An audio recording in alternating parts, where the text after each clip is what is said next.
السلام علیکم ورحمۃ اللہ وبرکاتہ۔ اب میں سورہ بقرہ کی فضیلت کے بارے میں کچھ چند احادیث ذکر کرنے چلا ہوں۔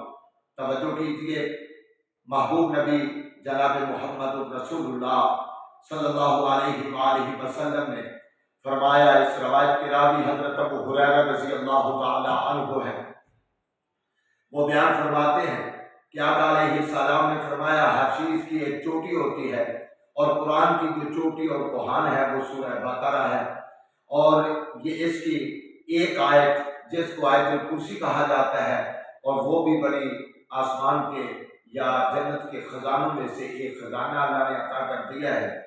اور اس سورت کے آخر پر جو دو آیتیں ہیں، وہ محبوب نبی صلی اللہ علیہ وسلم جب معراج پر تشریف لے کر گئے تو اللہ کریم نے آسمان سے وہ تحفہ عطا کیا، وہ آخری دو آیتیں جو ان کو پڑھے گا اس کا گھر نور ہی نور ہوگا۔